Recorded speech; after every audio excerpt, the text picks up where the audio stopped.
Afternoon, everybody. Welcome to the H-Africa Consortium meeting and to the second working group update session. We have a couple of presentations today to go through, and then afterwards there will be a live question and answer session. So if everybody could just use the green button that you will see on the right-hand side of your screen to access the Q&A section where you can post your questions.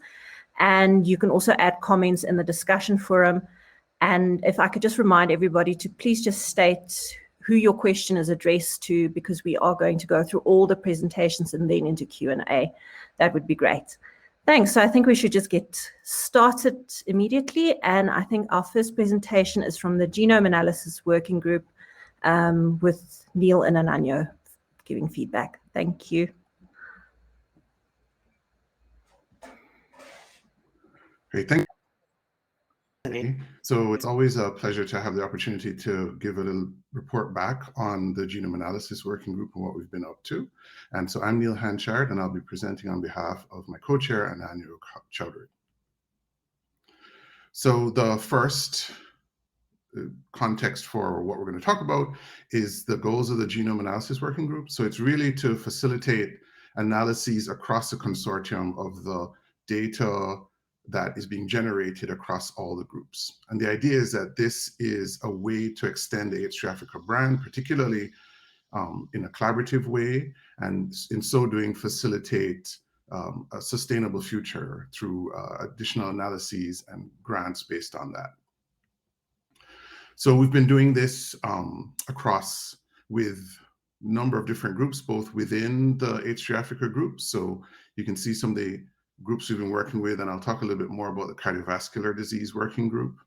But we've also worked extensively with the BioNet on a number of different aspects, and have been working with industry, which I'll talk about as well. Another important part is to sort of collaborate with external consortia. And so for this meeting, we've asked the Human Cell Atlas group to speak to the consortium on Wednesday. So I hope you'll all be able to join in with that. In terms of outputs, we can start. One output has been the Cardinal Grant, and this is through the Cardiovascular Disease Working Group led by Sally Adiomo. And this is in response to an RFA to do polygenic risk scores in diverse populations. And so the grant has been funded, and so we look forward to working with them over the next 3 years on this. The other parts of our output are related to the consortium manuscript that was published in October 2020 in Nature. And specifically, we've been working to deposit all of the novel variants that were identified in that study into dbSNP, and that's been done with the BioNet. There's also been a lot of ongoing conversation with the ClinGen group to deposit variants that are sort of pathogenic or likely pathogenic. And it's a little bit different for us to deposit the frequencies, and so there's been a lot more back and forth, but that's coming as well. And then we've also continued to have requests for data from various people, and so we've been working on data availability. So of course, all of the whole genome sequences for individual countries are in the EGA, and so we frequently get requests for like, where is the data set? And it's because it's at country level, but we're planning to deposit a joint called data set to the EGA as well. We've also at this meeting got confirmation from all the PIs that they are willing to have the aggregate allele frequencies for the variants that were identified in the project to be available through a beacon in the African Genome Variation Project. And so this will be at the sort of general level of H3 Africa to begin with, and then we'll have further discussions about sort of subgroups, breaking that down either by region or by country. So the last time I was here, we spoke a lot about our sort of big projects, which is to sort of facilitate cross-consortium analysis based on genotype data that's being generated on the same H3 Africa chip across all of the consortium, and then phenotype data that people are collecting, as well as the sequence data that we already have. And we really saw this as an opportunity for training to facilitate trainees, to increase the visibility of the consortium, and then create a platform for sustainability. And so to this end, at the last meeting, all the teams had been formed, they were put in place. And then since, in the 6 months since, all the teams have met multiple times, have had both as groups and with the larger group. They've met with external collaborators and experts in the field. There's been development of manuscript concepts, and then the start to develop analysis pipelines. And most groups are now at the point of trying to access and make requests for the actual data. And that's been perhaps the bottleneck to this point in time, although to a varying degree. So, for example, the groups that are doing HLA and repeats are really using the whole genome sequencing data. And so they're really just working on harmonizing the external data sets to work with the H3 Africa sequencing. But at the other end of the spectrum, the groups working on transcriptomics and blood traits have made requests for transcriptomic data, anyone who's working with RNA across the consortium, and the blood traits looking for groups who have genotyping data and also have full blood counts. And I think that's their primary bottleneck now, and the response that they've gotten to this point, I know hasn't been what they expected. And there's a similar truth for the groups who are working on looking at the chip data. There's supposed to be 40,000 plus individuals all genotyped on the same chip across the consortium. And so the hope of trying to look at these various subgroups, which we looked at in the genome sequencing paper, a much smaller data set, is also, again, something where there needs to be sort of access to data, because there's a long process of harmonizing that data and facilitating the analyses. And so since there's been that kind of bottleneck, one of the things we came to with this meeting is that we're fortunate to have a couple of PIs who were participating, and they were very helpful in sort of saying that we've perhaps focused too much on the sort of technical parts and the analyses and what was proposed, and not enough on the buy-in side of things. And so we came through this meeting deciding to have a liaison team who will engage the PIs in a more personalized way to go through sort of IRB consent concerns, credit and authorship kind of issues, and then some of the logistic things as well. And then finally, we've also been working on the second round of the whole genome sequencing. Again, this was introduced at the last consortium meeting, where we want to go outside of that Niger-Congo group, which was the bulk of what was sequenced the last time, with the idea that there's so much more data and so much more information to be found as you go outside those groups. And so we had developed a plan to work through some of the outside groups. And in doing this, we have now engaged a lot of these groups. We've reviewed their consent forms to ensure that they have a broad consent that would fit with the goals of the project. We've been discussing sort of feasibility of moving samples and MTAs, etc. And then we've rolled that into a supplement that was submitted to the NIH via IWGen to do sequencing, not only at genome level, but then at other adjunctive levels. And then we've created a concept document, which Illumina asked for in order to facilitate sort of offsetting costs for kits and reagents. And so our hope is that by the next time we meet, we will have some additional data where we've actually sequenced individuals, and that the analyses that are being proposed across the consortium are in full swing. And that's really all I had, and I'm happy to take questions after everybody is finished.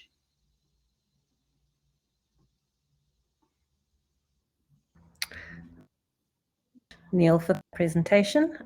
Looking forward to question and answers later. We are going to move on now to a presentation on the biorepository working group, and it's Alashley and Moses who will be presenting there. Thanks so much, Alashley. You can go ahead. This is Moses Jorova. I'm happy to present a biorepository working group report back on behalf of my colleagues, Professor Alashley Abimuku and Professor Elizabeth Mini. I will start with the Institute of Human Virology Nigeria, which is the West African Regional Biorepository, also called HIHub, report back. This slide here shows the samples deposited up to date for phase 1 and phase 2. In phase 1, they deposited 26,253 samples, and this process is complete. In phase 2, they have received 3 out of 7 projects who have commenced depositing, and the process is ongoing. On the side of data submission to H3 Africa Bionet, they completed depositing for phase 1, and the submission of biospecimen and associated data is ongoing for phase 2. The table here shows the phase 2 project sample deposit breakdown. So they have already started receiving samples from various projects as shown here in this table. And this table also shows where they expect samples. They are in the process of paperwork, MTA signing, and to initiating the receipt of samples. So we really encourage those people who are handling this to work with the Nigeria Biorepository to speed up this process. And on the sustainability angle, they have received the funding to continue to explore various sources of funding, and also they are exploring institutional funding for a fee-for-service model and support collaborative grant application and international research centers of excellence. They are also in the process of expanding a service scope to continue to support the government of Nigeria, CDC, and Ministry of Health to set up a biorepository campus and a post-recovery arrangement. They are also leveraging on the established liquid nitrogen plant at the new site to expand services to non-H3 Africa researchers and target support the academia. They are also looking at a resource for future epidemics and pandemics. They will leverage on the experiences they have gained on COVID-19 response, and they will position themselves as a valuable resource for future response to public health issues. For the clinical laboratory services of H3 Africa, which is South African Regional Biorepository, CLS report back. This table shows the phase 2 project samples deposit update. Also, similarly, they have already started receiving samples from the projects there, and the others are also in the process. They are working on documentation and exchange. So we also encourage those people who are yet to deposit to really work with the CLS to move this forward. These are also other projects for this phase. Some have already deposited and some are in the process. In terms of training, the South African site has done a good job to train for students for masters and also PhD. They also have intern medical scientists who are rotating in the biorepository. So thank you very much for the training effort. For the integrated biorepository of H3 Africa Uganda, which is a regional biorepository, this is their URL. You can visit to get more information. This table here shows the samples deposited up to date for phase 2. They have received the samples as seen, processed, reported, and shipped some, and they expect samples from other projects. So we also encourage those projects to speed up the process. The integrated biorepository for Uganda has expanded the scope of biospecimen. They have collected environmental samples. They have developed protocols for collection, processing, and storage of those samples, set up an environmental sample bank, and submitted a grant to government of Uganda to support this cause. So far, the sample types in the repository for environment include silicone bracelets, urine, plasma, soil, air filters, and leaves. And they have also set up a tissue and organobiobanking and stored stem cells, cord blood, sperm, and ova. And they are engaging community on tissue and organobiobanking and transplant to guide policymakers and regulatory bodies. So in terms of sustainability, the biorepository in Uganda is a member of Makerere University Biomedical Research Center, MAC-BRC, a semi-autonomous center of excellence under Makerere University. And it's also running several accounts for different researchers at a fee for service, and received funding from government of Uganda to set up an innovation hub for diagnostics in the country. And They are responding to current and emerging diseases. They have set up the COVID-19 bank. The bank has been resourceful in validation of diagnostics, supporting biotech companies, and sequencing the COVID virus to inform response in Uganda. For sample distribution processes, the H3 Africa Biorepository has this as a guide. So they really guide that the requester or researcher should interrogate or raise queries with the BioNet online catalog. And if they really identify what they want, they should send an application form to the DBAC for the committee, which will review the form. And if they are in agreement, they should really receive an approval. And subsequently, the requester researcher should send the form with the DBAC approval to the biorepository to receive samples and associated data. And so we really encourage and we look forward for the researchers here in Africa to utilize these samples which are in the repositories. So thank you very much for listening to this report back.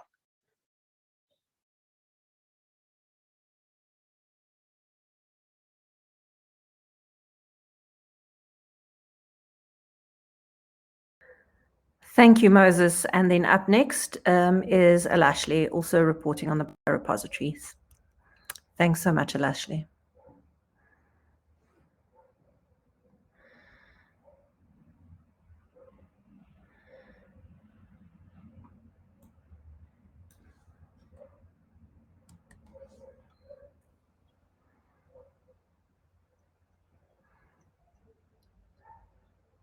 Just giving Alashley a second to join. There we go. Fantastic. Yeah, thanks. Can you hear me? So thanks for bringing me on, Zane, but Moses has actually presented on all the biorepositories. My task this afternoon is to report back on the sustainability working group. Would you like me to go on?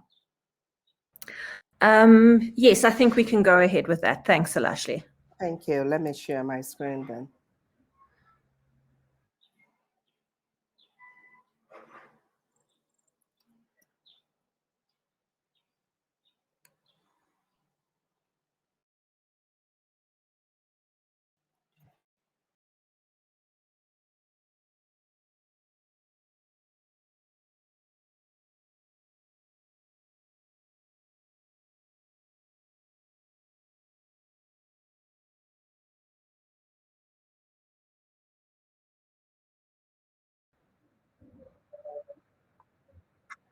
Okay, we're having a little bit of technical difficulties with Alashley. We're going to move on to the Outreach and Communications Working Group presentation then, if we can bring that one up, please. Thank you. Thanks, Good day, Michelle. everyone. It's really great to be back to give you a report on the Outreach and Communications Working Group updates. Here today I've included the objectives of the group and the approach, but I won't go into detail with that. You can just have it here as a reference or for future reference. So in last week's meeting, we invited the broader consortium. We also invited the study coordinators and the ethics working group members because they were relevant topics. Our first topic, we invited a medical and science journalist, Elsa B. Brits. We really wanted to get the inside scoop on how journalists engage scientists and their approach to science communication. So Elsa B has lots of experience in the field. She's also a recipient of many awards, and she's particularly interested in the work that H3 Africa does. And she had some clear messages for us. She said that it is really important for us to share our science and our discoveries with the communities we work with and the public so that we develop relationships with them and trust. It's also important to develop those relationships with journalists so they get to know us, they get to know our work, they have a history with us and they understand us. She also said that it is also very important to keep it simple, really, when you're communicating with the public, you know, keep your messages clear, and also to manage expectations and to say that, this is a journey. Science is a discovery. So in that way, we manage expectations. And it's also to be available when you do share a press release or an article with the media houses or with the journalist. You can't just drop it in the inbox and expect it to leave it at that. You need to engage further, have some fact-checking oversight. So those were her messages to us, so share your discoveries, keep it simple and be available and develop those relationships. She did indicate as well what she's seeing in the media and in the public is that there is a huge interest in disease. There is a huge interest in specifically rare diseases, and then also pharmacogenomics and also the human microbiome. So here we see that Elsabe picked up on our Nature article, and she wrote about that in the Daily Maverick in South Africa. And here she included our scientific celebrities from Michelle Ramsey's group involved in the article. It was also picked up by UCT. Professor Chumusa commented here in this article. It was picked up by the scientist, Forbes, as well as Science. So really great coverage for H3 Africa and their scientists. The coordinating center also continues to monitor H3 Africa in the media. We find that we can monitor how many articles have been published in the media from month to month. We also can see what is being written about. For instance, Ambrose Wankam received the Alan Pfeiffer Award. This was picked up not only by UCT, but by the Kimberley Prospector, so we can see what's going on. Because we do solicit information and what is going on in the consortium, but we don't often get it directly. But in this manner, we can monitor what's going on in our community. And then we have a snapshot of the words related to those articles, and we see that it's also picked up some articles, positive articles about Christian Happy. So that's very useful for us. The next agenda item that we wanted to deal with was starting the conversation around being mindful about what language we use to communicate our discoveries and how we communicate that. So there were some disturbing articles published in some scientific journals around, discoveries related to specific ethnicities, specific gender groups, and they bordered on being racist and having some pretext. So we wondered, how do we avoid that? How do we avoid causing harm to the communities we work with? Because really the discoveries we make, we want to use it for the benefit of our communities, and we don't really want to cause them any stigmatization. So the questions also that obviously came up when you see disturbing articles like this is, where's the scientific debate or the rigor within that research group, or the ethics oversight within that institution, or the editorial oversight? So those are questions that we raised, but I think that we also realize that, we need to expand on this topic as a group. We need to not only create guidelines for that, because we find that may not be effective to achieve what we want to achieve, but we need to get together, exchange ideas, our experiences and challenges. So we hope to put a workshop together for that with the ethics group and the study coordinators.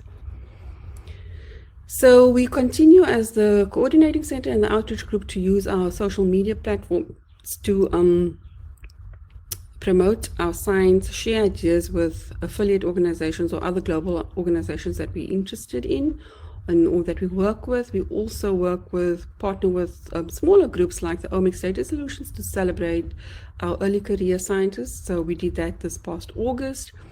And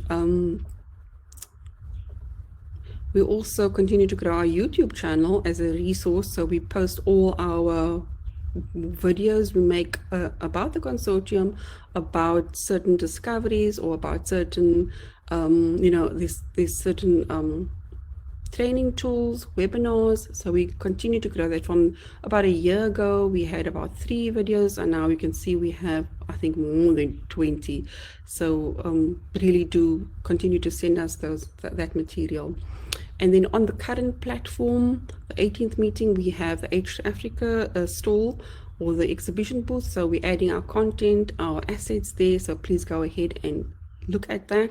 And you can download certain things, watch the videos and so on. We also have a number of other booths. You can have a look in the exhibition, in the big exhibition hall. So for this group, the next steps would really to be explore a press release workshop with Elsa B. Britt. She's quite excited about that, and there was a lot of interest at the session about how to write a good press release and guidelines around that. And also we're thinking of Mind Your Scientific Language, to work with the ethics and community engagement and study coordinators to put a workshop together for that. So in conclusion, really, the message from our past meeting was that, we are the custodians of the scientific discovery and knowledge, and we should share our findings with our communities to build relationships, trust, and interest for our mutual benefit, really. So I'd just like to acknowledge the people in the group that contributed or continuously contribute to our outreach efforts, and also all the members of the working group. And thank you for listening. I'll take any questions at the group Q&A. Thank you. Thanks so much, Michelle. That was very interesting and great work. Great. Next up, we're going to hand over to Nikki Mulder. She's going to tell us a bit more about the Global Alliance for Genomics and Health and the work that the working group has done around that meeting. Thanks so much, Nikki.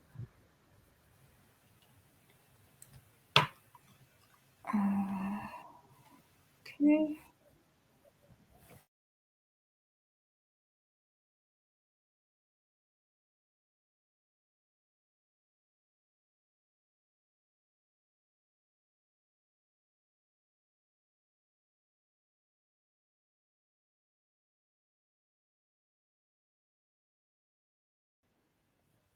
Can you hear me? Can everyone hear me? Great, thanks.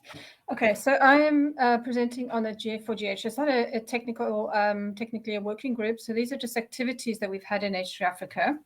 So just as a reminder to anybody who doesn't know what GF4GH is, so genomics and health. And it aims to accelerate progress in genomic science and human health by developing standards and policies for human data sharing. So it's to enable international data sharing, promote sharing across the continuum, so from research all the way to translation, encourage technology-enabled federated approaches, so building the standards to enable federated data analysis, and also promoting interoperability. So I have presented this before, but the GF4GH is made up of these different work streams that do all the actual work. Some of them are cross-cutting, like regulatory ethics and security. And then these are all implemented through these work streams, but then applied to particular real-world driver projects. So we, as H3 Africa, are one of the driver projects. And so in a driver project, you'll have driver project champions. So that's myself and Mohamed Sinachaba. And that's to represent the consortium on steering committee meetings and make sure that all the activities are being undertaken. And then we have people contributing to the work streams, either as leads or as contributors. So at the moment, we just have one H3 Africa person who is one of the leads, and it's one of the actually a technical task force. But we have several contributors to the work streams themselves. So this is just a list of the various different standards that GF4GH have been creating. And these are divided into the work streams. So there's clinical, genomic knowledge standards, the research identities and data use, cloud, discovery, large-scale genomics, and others. So where we're contributing is we've got some people who are representing H3 Africa on the ClinPheno work stream. And so they're developing PhenoPackets, which is basically a standard for reporting association of clinical data with genomic data, for example. So it's very much an individual case level reporting, which is not really applicable to most projects right now. But the standards that they are developing will be applicable in the future, especially probably for the rare diseases who are having a particular phenotype associated with a genotype. But then the group has been contributing to building a tool for capturing family history and and drawing pedigree. So this is that those standards and tools have now been released by the consortium. And so the contributors there are Zane and Emma from the DDD Africa, and Kira from his Neurological Disorders Project, and then Catherine from H3A Bionet. On the genomic knowledge standards, so what they're doing is they're providing standards for representing variant annotation or reference genomes, for example. So we, for the African Genome Variation Database, are thinking about how to represent variants, and this should be applied elsewhere. So whenever you're referring to a particular variant, there should be a very standard way of referring to it, such that no matter what the build you used or how you're referring to it by location or RSID, that everybody knows unambiguously what the variant is. We're also implementing many of the GF4GH file formats. So, those are the standard for sequencing, BAM, CRAM, VCF, for example. And then also, so CRAM is being used in our archive to compress the amount of data that we have to store, because the data sets are getting very big. And you can actually run tools directly off the CRAM format. So we're busy running, enabling that. We're also implementing Encrypt4GH. So when we get data from the H3 Africa projects to the archive, or submit the data from the archive to the EGA, we have to have it encrypted because it's private human data. And we used to have to create these encryption keys for every different step, and the whole process was really getting quite complicated. So Encrypt4GH, they've worked out an encryption mechanism where you kind of encrypt the header, and then you can create different keys for the same sort of encryption file. And so that's really simplified our lives in terms of encrypting and securely moving data around. So Keratin 8 and in H3A Bionet have been working on that. Then for the data use and identities, we've been contributing to actually the creation of the data use ontology. So there are various people, including Cynthia, Vicky, Irene, Lyndon, who helped to actually reformulate the structure of DUO, because they were missing many mappings or consents that were related to H3 Africa projects that they didn't have in there. And so that's now been released, and we've been mapping EGA data sets to DUO, and this is available both in EGA and in the catalog. So people can immediately see what can they use, what are they allowed to use the data for based on the consent that was given from the participants. Beacon is a tool where you can basically query a particular variant. You say, for this particular position on a chromosome, have you ever seen an A? Or have you ever seen a G? So a particular allele. And then it searches all the data sets around the world, and it comes back with a yes or no. So we've been setting up a beacon for the Baylor data. And we also propose that the H3 Africa data in the EGA has a beacon. So it's a very simple way of sharing very minimal information, but at least making that available. And it's really useful for, say, the rare disease community. We've also been working on authentication and authorization. And so this is when you log into the catalog and you submit a request, and then how to automatically, once the DBAC has approved the request, how automatically for that to go to EGA and say this authenticated user has been authorized to access a particular data set. And so we have a number of contributors from H3A Bionet and H3 Africa on those. Then there's some non-technical GF4GH committees. So some of the ethics working group members have contributed to many of the regulatory and ethics frameworks, policy documents, guidelines documents. Another thing to note that might be useful is this machine-readable consent guidelines. So based on the data use ontology, they've now built these sort of standard ways of representing consent, so that they can be automatically captured digitally. And it's much easier then to control that the data gets used for the right purpose. And then GF4GH has got a new EDI group, Equity, Diversity and Inclusion, and they want to increase the diversity and inclusion in the work streams and in the contributions. And so they have these, they've developed sort of ways to get new contributors on board, help make them feel welcome, because we find that people come into the work stream that don't have the history, and then they sort of don't really know where to contribute. So they've built this onboarding contact program so that people can watch videos, see guides, so that when they come in to work with GF4GH, that they feel more comfortable. So it's a really hoping to increase this EDI. And so Shakun and Judith are on that. So just to summarize for all the H3 Africa kind of pieces, there are many different parts of that where these are all the little circles are all the GF4GH standards or tools where H3 Africa is adopting and using these tools. So there are many opportunities. The ClinFINA group, there's FINA packets and the pedigree use cases. So they're always looking for more use cases because they want to be, this diversity is to be more applicable to African and other settings. As I said, the variant representation, I think, is a really good idea for anybody who's reporting variants. We want to have a beacon and more beacons of H3 Africa data if possible. So it's a way of securely making your data available without sharing too much.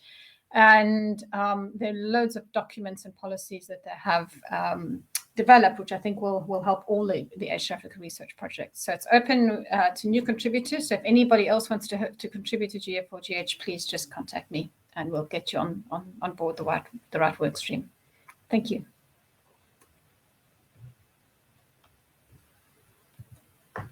Thank you, Nikki. Very exciting harmonization efforts happening there.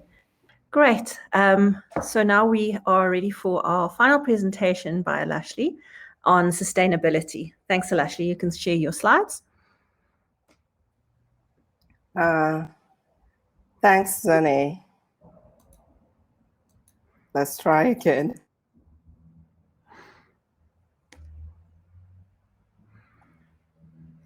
Okay, that should work. Thanks, everyone. Good afternoon, good morning, good evening from wherever you are. Thanks for joining us.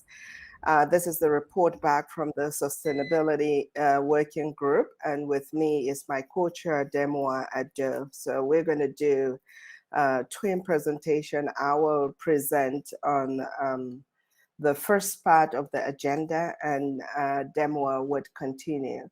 So the key issues we discussed at our working group, the updates of a number of issues that we've been discussing in terms of sustainability for H3 Africa.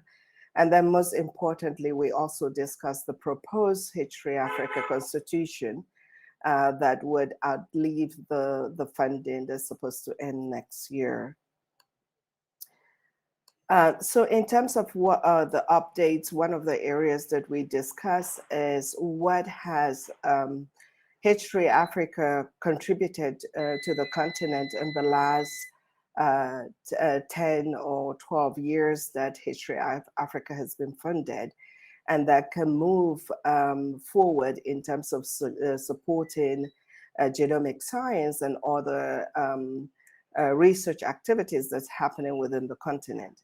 And we identified a number of structures, not exhaustive by any means at all, but in terms of getting us started. Certainly the regional biorepositories representing research activities within the Western region, Southern region, and the Eastern region has been a huge asset and infrastructure that will move forward to continue to provide a very high quality biospecimens that can be used for research. The bioinformatics network has been one that has supported a number of countries and continues to support the data that has been generated, and also supporting the catalog that investigators can go in and interrogate and engage with the various biospecimens and data that is available from the H3 Africa Consortium. A number of the research infrastructure that has been developed over the years, especially the sequencing platforms, have been put to great use to address the COVID-19 pandemic. And we believe that not only the wet labs that have been established in the various regions of Africa, Nigeria certainly has a very robust one under Professor Happy, and we've got another supporting all of the work that's been done in South Africa. Not only are these platforms available for the future of research activities in Africa, we also have bioinformatics training program and also the H3 Africa Bionet that continues to build the capacity of young investigators to be able to participate.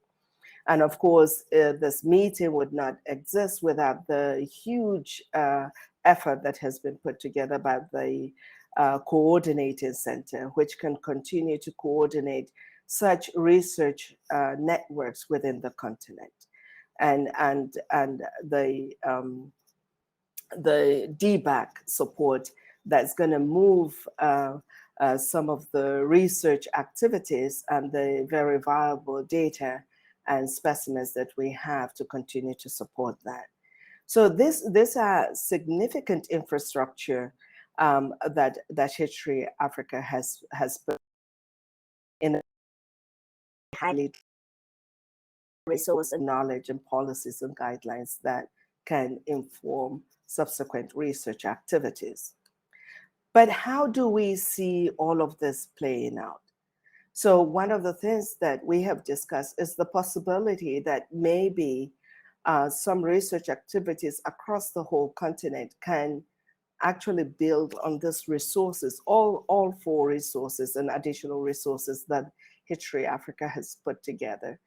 But we also see a possibility where some research activities can use one or two of the various infrastructure, be it the biorepository or the bionet or the H3 bionet or the sequencing. And in fact, we've seen situations, especially by Africa CDC, where they have used our sequencing infrastructure and they've also used the H3 Africa bionet. And we think that this can all support newer initiatives that are coming within the continent. So one of the other issues that we have discussed is that it is very important as we support all of these activities within the continent that we also publish our work and show how H3 Africa has effectively use its knowledge, its expertise, and its infrastructure to support additional challenges that are coming within the continent. So if you haven't seen this yet, you will. And this is a spreadsheet that has been shared with all of the different investigators, where we have, where the coordinators collected data in terms of the different expertise that exists, the training, mentoring, the technical assistance, and the services that they have rendered in their various settings in order to address the COVID-19 response. And we hope that all of this information brought together and published will only expand the capabilities that H3 Africa has put in addressing this pandemic and any additional outbreaks. So this just summarizes some of the responses that we're getting, but the Coordinating Center will be reaching out to all of the PIs to make sure that our publication represents indeed a lot of the contribution that we all have done. So having said that, I'll pause here and let my co-chair, Demoa, to address the next very important issue that we discussed at our working group. Over to you, Demoa. Thank you very much, Alashley. I appreciate your sharing this session with me.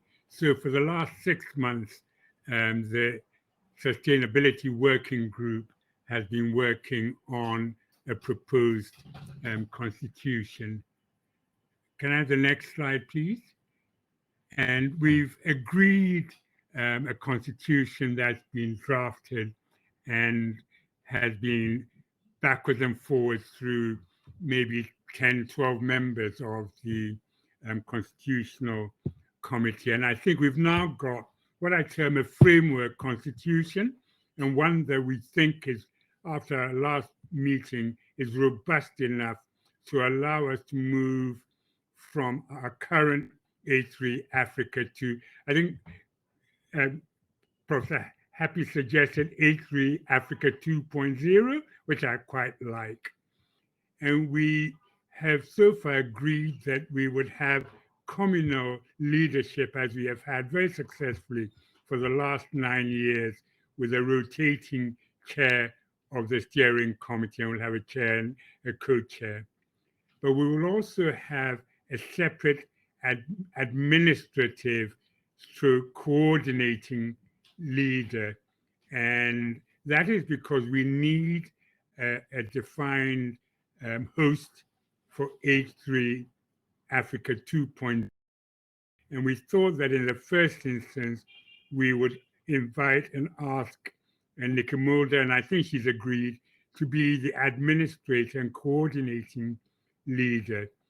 And she'll be working with a coordinating center, which is actually based at the University of Cape Town and has had an extension of funding until June 2023. Now, we need, therefore, to also have a memorandum of understanding. In this case, it would be Cape Town. And we're suggesting that we have a 5-year relationship with the University of Cape Town. And towards the end of that, one could perhaps put up for other universities if they want to be the hosting center for H3 Africa 2.0. It was felt that we should have the African Society of Human Genetics being recognized in the Constitution, as they were to the formation of H3 Africa. I think the other thing that we would need to do, can I have the next slide, please, is to have a policy group within our current H3 Africa grouping that will start working on our relationships with the African Society of Human Genetics, with pharma, government, non-for-profit organizations, Gates and 54 Gene. So we have a constitution that can go relatively soon, and then a policy group within H3 Africa that will develop relationships and rules of engagement with different organizations as identified. I think there was a feeling that we should invite the independent expert committee members to continue as an independent advisory, and we could also possibly invite other individuals to join in that group. And then we could invite representatives of the NIH and Wellcome Trust as friends and or observers of H3 Africa 2. And again, we need to decide exactly how we term them. And then we need to work on a vision for H3 Africa 2.0. And it was suggested that we have a SWOT analysis. But I thought that these could all be handed together with a business plan to the policy group that will evolve from H3 Africa 2.0.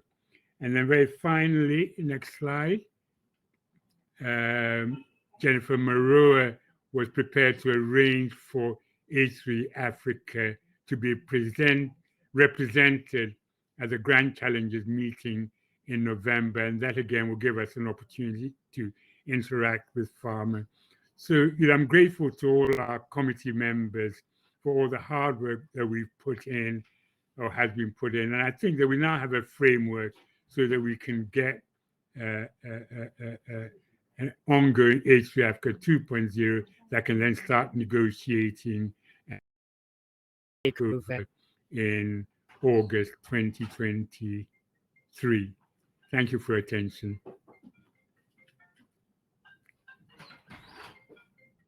Fantastic. Thanks so much, Lashley and Omar. Thank you. We are going to move all our presenters onto the stage now, and we have a couple of minutes left for questions. So as everybody's joining us, I'm just going to go over and just read some of the questions for you. The first one is for Moses from Michelle Ramsey. And she wanted to know the diagnostics that's being supported by the Ugandan government. Is it for infectious diseases or for genetic disorders? I don't think Moses is on, and Alashli, I don't know if you would know. If not, then we'll move on to the next question. Moses hasn't joined us, has he? His talk was pre-recorded. Okay.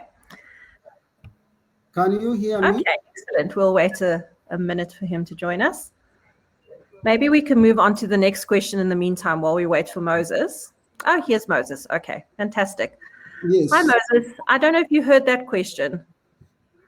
Can I repeat it for you? Repeat it for me, please, then. Sure. The diagnostics that you mentioned in your talk that is being supported by the Ugandan government, is it for infectious diseases or for genetic disorders? This is the diagnostic to start with is for the infectious diseases, but it is a huge hub. So we'll see also the construction of the incubation center, and it will also allow commercialization of products. So this is like moving things from the lab to services. I would just mention that briefly. Great, thanks. Next question's for Nikki.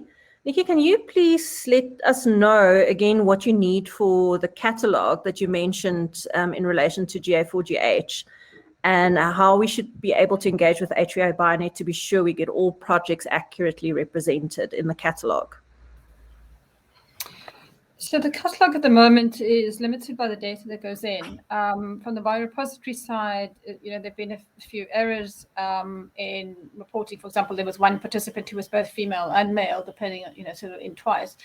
So it's a matter of getting the projects to submit the data to the biorepositories, the metadata, have that really carefully checked. For the archive, it's really about how much data actually gets submitted. So for GA4GH, there's nothing that the projects can do at this point in terms of directly, using the standards, except for maybe when you're reporting things. So make sure, in terms of interoperability, make sure that you use standardized terms, make sure you use ontologies where possible. We've been working with the projects, when we do map to GEO, to get those checked by the PIs so that the consents are accurately represented in the catalog. But the more data that you send, the better. And I'll talk a bit about this in my talk tomorrow about making the data fairer. And I think making things findable and interoperable, the more you use the existing standards, the better. So when I talk about, adopting more of the standards, actually, it's less about what goes into the catalog, because that'll be the downstream effect. If you do it right, upstream, we'll get it downstream. It's more about things that could really help your own projects for reporting, when you're reporting in papers, when you want to compare data sets, when you want to collaborate with other people to adopt these standards. And also when you're generating the data, like the pedigree, standards in terms of, capturing data electronically so that it's much easier for you to manage. So a lot of the GA4GH standards actually sit in terms of facilitating the project data management. Excellent. Thanks so much. The next question is for Michelle. If projects or members have achievements like papers and press attention, what is the best way to communicate this to the coordinating center? And are there things that we should be highlighting and would be encouraged to share?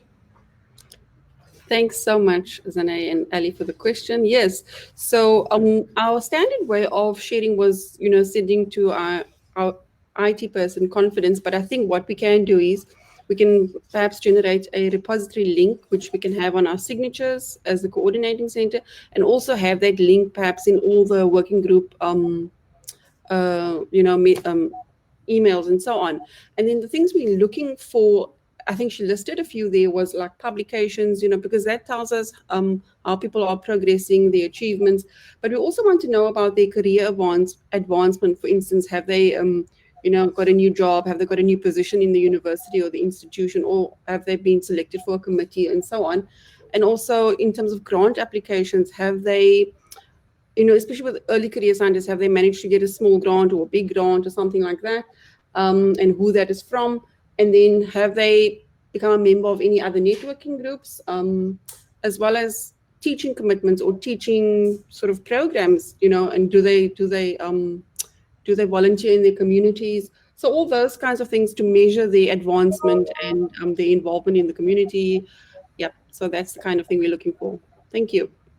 Excellent. Thanks, Michelle. Here's another question for Nikki about GA4GH, saying that it seems that there are new standards being developed all the time, but the knowledge might be too robust. Is there a way to simplify for young fellows what initiatives are ongoing? Yeah, so what's nice about GA4GH is they incorporate all those standards. So there are people developing standards all over the world, but GA4GH will go and incorporate the main standards into theirs. So you know, if you just look at GA4GH, you're probably getting them the most up to date. GA4GH has got a lot of guidelines and videos. So they've got a very simple video showing you the process from data collection all the way to clinical application and showing you where these different pieces fit in. And actually, I didn't present it in here, but in the GA4GH session, I showed that sort of cycle. So it looks very complicated the way where it is, but I really suggest you go to their website and look at the simple, you know, what is GA4GH video, because they really put it into context of each, you know, the workflow of your experiment and going all the way to applying that in the clinic. And also, if you have any particular questions, please reach out to me. I'm very happy to go through each of those work streams and show you what all the products are and how they might actually impact individual projects, or how the fellows can get involved, because there are many ways that the fellows can get involved, reviewing things, use cases, and just providing a fresh perspective from the African perspective. Thanks, Nikki. And I just have one last question before we run out of time and have to go to the next session, maybe for Michelle. Of all the communication efforts and outreach programs, what seems to be most effective to get word out there about Atria Africa? What should we be encouraging people to do? I think definitely the social media really, I mean, we can see that really, helps to spread the word, and people, and I think sort of the early career scientists, I don't want to say young people, but they like to be on social media. They really do. I don't know. People are moving towards sort of Instagram, and so I'm not sure if we're going to go that way, but we've created additional accounts like on LinkedIn and so on, but definitely social media. So we're actually posting at the moment. So please, follow the hashtags and so on. Yeah, so I think that works a lot. Great. Excellent. Okay, well, if there's no other questions, I'm just going to thank all the presenters. Thank you so much for the updates on what the working groups have been working on. And I hope to see everybody in some of the other sessions later today and the rest of the week. Okay, take care, everybody. Thank you so much. Thank you. Thank you.